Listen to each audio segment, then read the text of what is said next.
വൈവിധ്യമാർന്ന ജീവജാലങ്ങളുള്ള മനോഹരമായൊരു ഭൂമിയാണ് നമ്മുടേത്. മനുഷ്യരെ തന്നെ എടുക്കുകയാണെങ്കിൽ പല പല നിറങ്ങളും ശരീരാകൃതിയും ഒക്കെയുള്ള ആളുകളെ നമുക്ക് കാണാനായിട്ട് സാധിക്കും. തികച്ചും വ്യത്യസ്തരായിട്ടുള്ള, അതായത് നമ്മളിൽ നിന്നെല്ലാം തികച്ചും വ്യത്യസ്തരായിട്ടുള്ള ആളുകളെ നമുക്ക് കാണുമ്പോൾ ശരിക്കും പറഞ്ഞാൽ നമുക്ക് അംഗീകരിക്കാൻ കുറച്ച് ബുദ്ധിമുട്ടാണ്. അതൊന്നും നോർമൽ അല്ല എന്നാണ് നമ്മുടെ കാഴ്ചപ്പാട്. നമുക്ക് മാത്രമല്ല മറ്റു മൃഗങ്ങൾക്കും ഒക്കെ ഇങ്ങനെ തന്നെയാണ് എന്ന് സൂചിപ്പിക്കുന്ന ഒരു പുസ്തകത്തെക്കുറിച്ചാണ് ഞാൻ ഇന്ന് സംസാരിക്കാനായിട്ട് പോകുന്നത്. പുസ്തകത്തിന്റെ പേര് ഉണ്ണിപ്പൂച്ച എന്നാണ്. എഴുതിയിരിക്കുന്നത് ഉണ്ണി Ammayambalam. So hi, welcome to my YouTube channel Kochi Neelandan. If you like my videos, then please do like, share and subscribe to my channel. ഉണ്ണിപ്പൂച്ചയുടെ ഫ്രണ്ട് പേജിൽ നിങ്ങൾക്ക് കാണാനായിട്ട് സാധിക്കും. ഒരു കുട്ടിയെക്കുറിച്ചാണ് കാണിച്ചിരിക്കുന്നത് ഇതിൽ. അപ്പോൾ എൻ്റെ വീട്ടിൽ ഇതുപോലൊരു പൂച്ചയുണ്ട്. അപ്പോൾ ഈ പൂച്ച ഈ ലൈബ്രറിയിലൊക്കെ ചെന്നപ്പോൾ ഈ പുസ്തകം കണ്ടപ്പോൾ എനിക്ക് എൻ്റെ പൂച്ചയാണ് ഓർമ്മ വന്നത്. അങ്ങനെയാണ് ഞാൻ ഈ പുസ്തകം വായിക്കാൻ ഇടയാകുന്നത്. ഉണ്ണിപ്പൂച്ചയെക്കുറിച്ച് പറയുന്നതിന് മുൻപായിട്ട് ഉണ്ണി അമ്മയമ്പലം സാറിനെ കുറിച്ച് ഒന്ന് പറയേണ്ടതായിട്ടുണ്ട്. എഴുത്തുകാരനും അധ്യാപകനുമായ അദ്ദേഹത്തിന് 2024 കേന്ദ്ര ബാലസാഹിത്യ പുരസ്കാരം ലഭിച്ചിട്ടുണ്ട്. കൃതി അൽഗോരിതങ്ങളുടെ നാട്.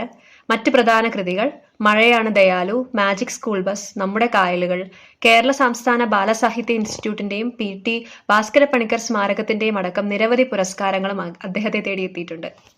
അസാധ്യമായിട്ടുള്ള എഴുത്താണ്. പിന്നെ ഈ പുസ്തകത്തിന്റെ ഒരു പ്രത്യേകത എന്ന് പറഞ്ഞാൽ ഓരോ അധ്യായം എടുക്കുമ്പോഴും കുറച്ച് കാര്യങ്ങൾ സംസാരിക്കും. പിന്നെ അതിനോട് അനുബന്ധിച്ച് ഒരു 4 വരി കവിത ഉണ്ടാവും. അപ്പോൾ കുട്ടികൾക്ക് കുട്ടികൾക്ക് നമ്മൾ വായിച്ചു കൊടുക്കുകയാണെങ്കിൽ വായിച്ചു കൊടുക്കാൻ പറ്റിയൊരു പുസ്തകമാണിത്. അതേപോലെ വരികളൊക്കെ നമ്മൾ നന്നായിട്ടൊന്ന് വായിച്ചു കൊടുക്കുകയാണെങ്കിൽ കുട്ടികൾക്ക് ഇതിലും ബെസ്റ്റ് ആയിട്ടുള്ളൊരു ബുക്ക് റെക്കമെൻഡ് ചെയ്യാനില്ല. അപ്പോൾ ഉണ്ണിപ്പൂച്ചയിലേക്ക് കടക്കുമ്പം ഉണ്ണിപ്പൂച്ചയുടെ ഞാൻ പറഞ്ഞു കുറച്ച് വ്യത്യസ്തമായിട്ടുള്ള, മറ്റ് പൂച്ചകളെ പോലെയല്ല, ഇവൻ കുറച്ച് വ്യത്യസ്തനാണ്, അതുകൊണ്ട് ഇവനെ അംഗീകരിക്കാൻ ബുദ്ധിമുട്ടാണ് എന്ന് ഞാൻ പറയുകയുണ്ടായി. അപ്പോൾ ഉണ്ണിപ്പൂച്ചയെക്കുറിച്ച് പറയുമ്പോൾ പൂച്ചയുടെ ദേഹവും മനുഷ്യന്റെ മുഖവും ഉള്ള ഒരു പൂച്ചയാണ് ഉണ്ണിപ്പൂച്ച. അവന്റെ അമ്മയ്ക്ക് പോലും അവനെ ഇഷ്ടമല്ല, ആട്ടി അകറ്റുകയാണ് ചെയ്യുന്നത് എന്ന് ഈ പുസ്തകത്തിലൊക്കെ പറയുന്നുണ്ട്. ഉണ്ണിപ്പൂച്ചയിലേക്ക് കടക്കുന്നതിന് മുൻപായിട്ട് അദ്ദേഹം ഒരു ചെറിയ കുറിപ്പ് പോലെ പറയുന്നുണ്ട് ഉണ്ണിപ്പൂച്ചയെക്കുറിച്ച്. അത് ശരിക്കും പറഞ്ഞാൽ നമ്മളിൽ ഓരോരുത്തർക്കും പെട്ടെന്ന് തന്നെ മനസ്സിലാക്കാൻ സാധിക്കുന്ന കുറച്ച് കാര്യങ്ങളാണ്. അത് പറഞ്ഞിരിക്കുന്നത് ഇങ്ങനെയാണ്: വെറും ഒരു പൂച്ചയല്ല ഈ ഉണ്ണിപ്പൂച്ച, അവൻ എല്ലായിടത്തുമുണ്ട്. നമ്മുടെയൊക്കെ ഹൃദയങ്ങളിലുണ്ട്, നമ്മുടെയൊക്കെ വീടുകളിലുണ്ട്, പൊതുസ്ഥലങ്ങളിലുണ്ട്, പഞ്ചായത്ത് ഓഫീസിൽ, നിയമസഭയിൽ, പാർലമെന്റിൽ, എല്ലായിടത്തും.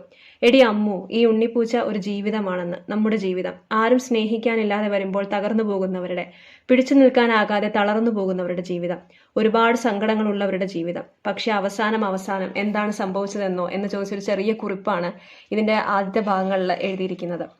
ഉണ്ണിപ്പൂച്ചയിലേക്ക് കടക്കുമ്പോൾ നല്ലമ്മോൾ എന്ന് പറഞ്ഞൊരു കുട്ടിയുടെ വീട്ടിലാണ് നമ്മുടെ ഉണ്ണിപ്പൂച്ച താമസിക്കുന്നത്. അവൻ അവിടെ എല്ലാവരും പ്രിയപ്പെട്ടവരാണ് അവനെ സംബന്ധിച്ചിടത്തോളം. പക്ഷെ അവർക്ക് അങ്ങനെ ആയിരുന്നില്ല എന്നുള്ളതാണ് ഒരു ചെറിയ സംഭാഷണത്തിലൂടെ അവൻ മനസ്സിലാക്കുന്നത്. അതവന് വല്ലാത്ത ഷോക്കായിപ്പോയി. കാരണം അന്ന് രാത്രി അവനെ എവിടെയെങ്കിലും ചാക്കിൽ കെട്ടി ഉപേക്ഷിക്കണമെന്ന് നല്ലമ്മോളുടെ അമ്മയുടെ ഒരു സംഭാഷണമാണ് അവൻ കേട്ടത്. അത് കേട്ട വഴി അവൻ അവിടെ നിന്ന് ഇറങ്ങി ഓടുകയാണ്. പക്ഷെ അവൻ ചെന്നെത്തുന്ന സ്ഥലങ്ങളെല്ലാം, ഒരു സ്ഥലങ്ങളിൽ പോലും അവനെ അംഗീകരിക്കുന്നില്ല. എല്ലാവരും അവനെ ആട്ടിയകറ്റാണ്. കാരണം തികച്ചും വ്യത്യസ്തനായിട്ടുള്ള ഒരു ആളാണ് വന്നിരിക്കുന്നത്. അപ്പോൾ കുറച്ചു പേര് അവനെ പിശാച് എന്ന് പറയുന്നു, കുറച്ചു പേര് പറയുന്നു അവൻ നരകത്തിൽ നിന്ന് വന്നതാണ്. അപ്പൊ ഇങ്ങനെ ഒരു ജീവിയെ സംരക്ഷിച്ചു കഴിഞ്ഞാൽ നമുക്കായിരിക്കും അതിന്റെ വിപത്തുകൾ ഉണ്ടാവുന്നത് എന്ന് കുറച്ചു പേര് പറയുന്നു. പിന്നെ കുറച്ചു പേര് പറയുന്നുണ്ട് ഇവൻ രാക്ഷസ പൂച്ചയാണ്, അപ്പൊ രാക്ഷസനെ പോലെ വന്ന് നമ്മളെല്ലാം കഴിക്കാൻ അല്ലെങ്കിൽ തിന്നാനുള്ള സാഹചര്യമുണ്ട് എന്നൊക്കെ പറയുന്നുണ്ട്. അപ്പൊ ചെന്ന് കയറിയ സ്ഥലങ്ങളിലെല്ലാം അവഗണനയാണ്. വടിയെടുത്ത് അടിക്കല്, കല്ലെടുത്ത് എറിഞ്ഞോടിക്കുക, അല്ലെങ്കിൽ അവനെ വെടിവെച്ച് കൊല്ലാൻ നോക്കുന്നതൊക്കെ കാണാനായിട്ട് സാധിക്കും. അപ്പൊ ഇവിടെ എല്ലാം കരഞ്ഞ് തളർന്ന് അവശനായി നിൽക്കുന്ന ഒരു ഉണ്ണിപ്പൂച്ചയാണ്. പിന്നീട് ഒടുവിൽ ഉണ്ണിപ്പൂച്ച നേരെ കയറി ചെല്ലുന്നത് നമ്മുടെ ചിഞ്ചുമോൾ എന്ന് പറഞ്ഞ ഒരു കുട്ടിയുടെ വീട്ടിലേക്കാണ്.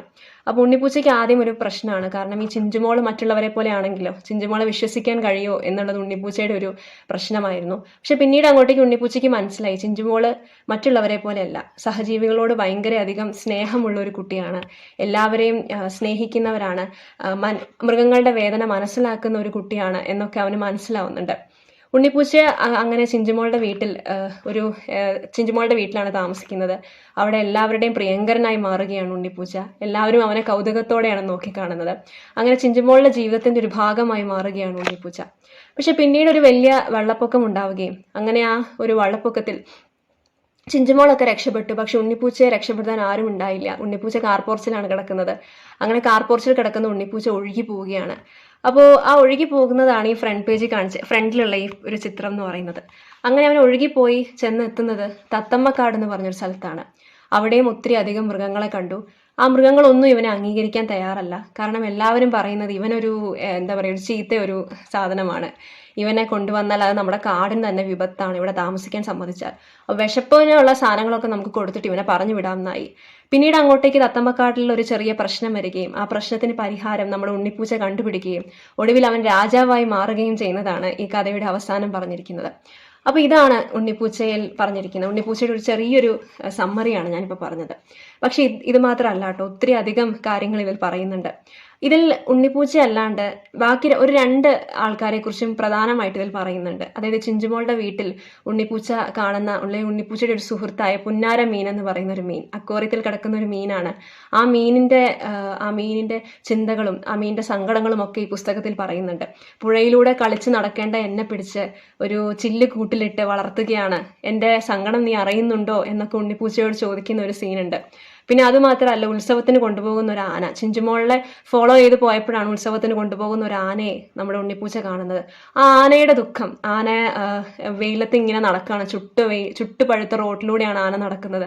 ആനയുടെ വേദന, ആന സ്വപ്നം കാണുകയാണ്.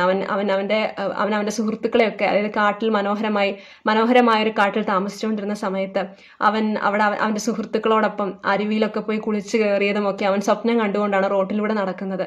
അവന്റെ കണ്ണിലൂടെ ധാരധാരയായി വെള്ളം ഒഴുകുകയാണ്, അവൻ കരയുകയാണ് എന്നൊക്കെ ഈ പുസ്തകത്തിൽ പറയുന്നുണ്ട്. അപ്പൊ സത്യം പറഞ്ഞാൽ ഈ പുസ്തകത്തിൽ മൃഗങ്ങളെ ശരിക്കും നമ്മൾ മനുഷ്യർ സങ്കടപ്പെടുന്നു, മനുഷ്യരുടെ ഇമോഷൻസിനെ കുറിച്ചൊക്കെയാണ് കൂടുതലായിട്ട് സംസാരിക്കാറ്. പക്ഷെ ഈ പുസ്തകത്തിൽ മുഴുവനുമായിട്ടും പറഞ്ഞിരിക്കുന്നത് മൃഗങ്ങളെ കുറിച്ചാണ്. മൃഗങ്ങളുടെ ഇമോഷൻസ് എന്താണ്, മൃഗങ്ങൾക്കും വേദനയുണ്ട്, മൃഗങ്ങളെ തല്ലിയാൽ മനുഷ്യർക്ക് വേദന എടുക്കുന്നത് പോലെ തന്നെയാണ് മൃഗങ്ങൾക്കും വേദന എടുക്കുന്നത് എന്നൊക്കെ ഈ പുസ്തകത്തിൽ ഉടനീളം പറയുന്നുണ്ട്. അപ്പോൾ ഒത്തിരി അധികം കാര്യങ്ങൾ ഈ പുസ്തകത്തിൽ പറയുന്നുണ്ട്.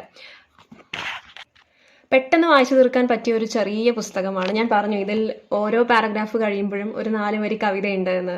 ആ കവിതയോടുകൂടി ഈ വായിക്കുമ്പോഴാണ് നമുക്കൊരു യഥാർത്ഥ ഒരു എസൻസ് ഈ പുസ്തകത്തിന്റെ മനസ്സിലാക്കാൻ സാധിക്കുന്നത്. പിന്നെ ഇത് കുട്ടികൾക്ക് വായിച്ചു കൊടുക്കാൻ പറ്റിയ ഒരു പുസ്തകമാണെന്ന് ഞാൻ നേരത്തെ പറഞ്ഞിരുന്നു. അതിന് പ്രധാനപ്പെട്ട കാരണം എന്താണെന്ന് വെച്ചാൽ പ്രകൃതിയുമായിട്ട് എങ്ങനെ ഇണങ്ങി ജീവിക്കാം, എല്ലാ മൃഗങ്ങളോടും ഒത്തൊരുമിച്ച് നമുക്ക് എങ്ങനെ സർവൈവ് ചെയ്യാം എന്നുള്ളതൊക്കെ ഈ പുസ്തകത്തിൽ പറയുന്നുണ്ട്. നമ്മളെപ്പോലെ ഈ ഭൂമിയിൽ ജീവിക്കാൻ അവകാശമുണ്ട് ഓരോ മൃഗത്തിനും, അല്ലെങ്കിൽ ഓരോ ജീവിക്കും, ജീവജാലങ്ങൾക്കും ഇവിടെ ജീവിക്കാൻ അവകാശമുണ്ട്. കുട്ടികളുടെ എമ്പതിയൊക്കെ വളർത്തിയെടുക്കാൻ പറ്റിയൊരു പുസ്തകമാണ് ഉണ്ണിപ്പൂച്ച. മുതിർന്നവർക്കും വായിക്കാം കേട്ടോ. ഞാനിപ്പോൾ വായിച്ചിട്ട് എനിക്ക് ഭയങ്കര ഇഷ്ടപ്പെട്ടു. നമുക്കൊരു വല്ലാതെ തിരിച്ചറിവ് നൽകുന്ന ഒരു പുസ്തകമാണ് ഉണ്ണിപ്പൂച്ച. അപ്പോൾ തീർച്ചയായിട്ടും ഞാൻ റെക്കമെൻഡ് ചെയ്യും, കുട്ടികൾക്ക് വായിച്ചു കൊടുക്കാൻ പറ്റിയ ഒരു പുസ്തകമാണ് ഉണ്ണിപ്പൂച്ച. വായിച്ചിട്ടില്ലെങ്കിൽ തീർച്ചയായിട്ടും ഒന്ന് വായിച്ചു നോക്കണം. അസാധ്യമായിട്ടുള്ളൊരു എഴുത്താണ് സാറിൻ്റെ ഇതിൽ കാഴ്ചവെച്ചിരിക്കുന്നത്. അപ്പോൾ ഇത്രയും ഉള്ളൂ ഇന്നത്തെ എൻ്റെ book review. Thank you for watching.